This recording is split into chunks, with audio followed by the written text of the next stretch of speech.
റിജി ലൂക്കോസ്, റിജി നോക്കൂ, ഈ നമ്മുടെ തീരപ്രദേശം ക്ലീൻ ചെയ്യാനുള്ള ഒരു നടപടി പോലും ഉണ്ടായിട്ടില്ല എന്നാണ് പറയുന്നത്.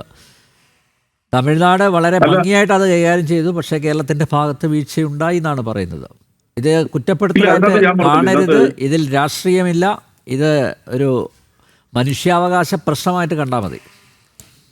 തീർച്ചയായിട്ടും മിസ്റ്റർ പാട്രിക്കിന്റെ അഭിപ്രായത്തോട് 100% ഞാൻ യോജിക്കുന്നതാണ്. കാരണം ഈ കടൽ തീരങ്ങളിൽ നിരവധി തവണ യാത്ര ചെയ്യുന്ന ഒരാളെന്നോട് എനിക്ക് ഒന്നാമതിന് അവരുടെ മനുഷ്യരോട് നമുക്ക് അവിടെ ജീവിക്കുന്ന മനുഷ്യരോട് നമുക്ക് വലിയൊരു സ്നേഹമുണ്ട്. കാരണം അവർ കളങ്കമില്ലാത്ത തൊഴിൽ ചെയ്യുന്നവരാണ്.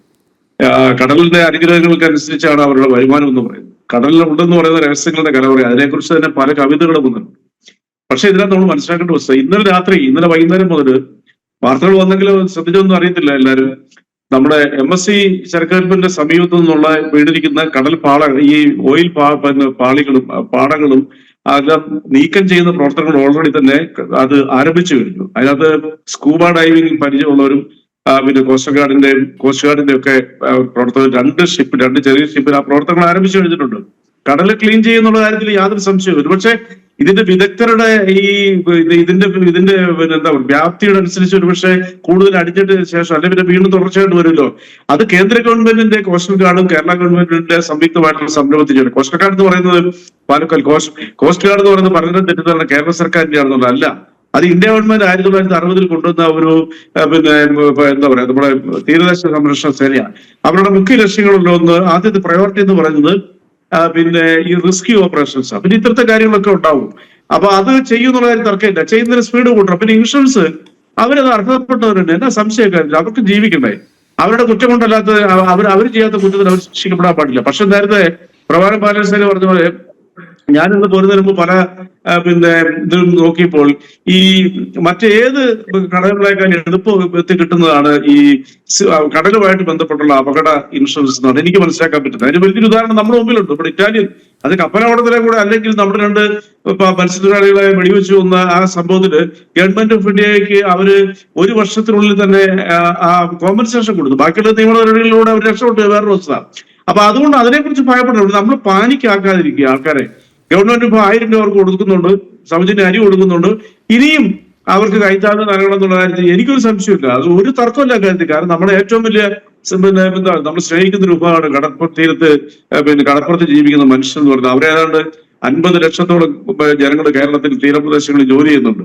ഇപ്പോൾ അവർ ജീവിക്കുന്നതിന്റെ സാഹചര്യങ്ങൾ കണ്ടു കഴിഞ്ഞാൽ പഴയതിനേക്കാളൊക്കെ വളരെ നല്ല രീതിയിൽ, കാരണം അവരും ജീവിക്കണമെന്ന് പഠിച്ചു കഴിഞ്ഞു, കഠിനാധ്വാനം ചെയ്തു. അപ്പൊ ആ നല്ല ചോദിച്ചോളൂ. ഇല്ല അവസാനിപ്പിക്കാൻ സമയമായി റിജി. നമുക്ക് അല്ല, ഞാൻ പറയുന്നത് അതിനകത്ത് ശക്തമായ വാദം, എനിക്കൊരു വാദമുണ്ട്. അവരെ സംരക്ഷിക്കണം, അവർക്ക് ഇൻഷുറൻസും അവർ അർഹരാണ്, അവർ ചെയ്യാത്ത തെറ്റാണ് അനുഭവിച്ചുകൊണ്ടിരിക്കുന്നത്. അതിന് കേന്ദ്ര സർക്കാർ ഇൻഷുറൻസ് മേടിച്ചെടുക്കുന്നത് കേന്ദ്ര സർക്കാരാണ്. കേന്ദ്ര സർക്കാർ അതിനകത്ത് അവധാനത കാണിക്കും എന്ന് ഞാൻ വിശ്വസിക്കുന്നില്ല. കാരണം ലോകത്ത് ഒരു രാജ്യത്തിന് അങ്ങനെ ചെയ്യാൻ പറ്റുന്നില്ല. അതിന് ചില പ്രൊസീജിയേഴ്സ് ഉണ്ട്. അത് കീപ്പ് ചെയ്യാനായിട്ട് മാത്രമേ ഇപ്പൊ കാത്തിരിക്കുന്നുള്ളൂ. നമുക്ക് മുൻപരിചയമില്ലാത്തൊരു സബ്ജക്റ്റ് ഇത്. അതുകൊണ്ട് ആളുകൾ പല രീതിയിലും വ്യാഖ്യാനിക്കും.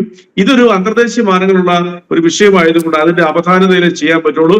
അത് വളരെ വേഗത്തിൽ ചെയ്ത് ഈ പാവപ്പെട്ട മത്സ്യത്തൊഴിലാളികൾക്ക് ജീവിതം സംരക്ഷിക്കാൻ അവർക്കുള്ള ഇൻഷുറൻസ് വാങ്ങിക്കൊടുക്കണം എന്നുള്ള കാര്യത്തിൽ യാതൊരു സംശയമില്ല. അതിൽ ഉറച്ചു നിൽക്കുന്നു. ഓക്കെ, എന്തായാലും ഈ സംവാദം കഴിഞ്ഞ ഉടനെ തന്നെ റിജി ലൂക്കോസ് നമ്മുടെ സജി ചെറിയാനെ ഒന്ന് ഫോൺ ചെയ്ത് പാട്രിക് മൈക്കിൾ അദ്ദേഹം ഉന്നയിച്ച ചില ചോദ്യങ്ങൾ മാത്രമല്ല അവരുടെ പ്രശ്നങ്ങൾക്കൊരു പരിഹാരം, അതിനുള്ള സാധ്യതകൾ താങ്കളൊന്ന് വ്യക്തിപരമായി അതൊന്ന് ആരായണം, അതിലൊന്ന് ഇടപെടണം എന്നൊരു അഭ്യർത്ഥന കൂടി ഞാൻ മുന്നോട്ട് വയ്ക്കുകയാണ്. എന്തായാലും അടിക്കടി ഉണ്ടാകുന്ന കപ്പൽ അപകടങ്ങൾ അത് ഒഴിവാക്കപ്പെടേണ്ടതാണ്.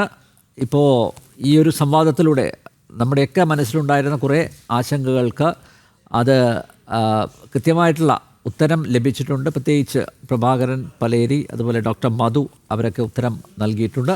മത്സ്യത്തൊഴിലാളി മേഖലയുടെ ആ ആശങ്ക അത് പാട്രിക്കും കൃത്യമായിട്ട് അവതരിപ്പിച്ചിട്ടുണ്ട്. എന്തായാലും അപകടങ്ങൾ ഇനി ആവർത്തിക്കപ്പെടാതിരിക്കട്ടെ, അതിനുവേണ്ടി നമുക്ക് പ്രാർത്ഥിക്കാം. സർക്കാർ ഈ മേഖലയുടെ മത്സ്യത്തൊഴിലാളി മേഖലയുടെ മത്സ്യബന്ധനത്തെ ആശ്രയിക്കുന്ന നിരവധി കുടുംബങ്ങളുണ്ട്. അവരുടെ ആശങ്കകൾക്ക്, അവരുടെ പ്രശ്നങ്ങൾക്ക്, അവരുടെ പ്രതിസന്ധിക്ക് കൂടി പരിഹാരം കാണാൻ ഉടൻ തന്നെ ഒരു ഇടപെടൽ നടത്തണം എന്നും അഭ്യർത്ഥിക്കുന്നു.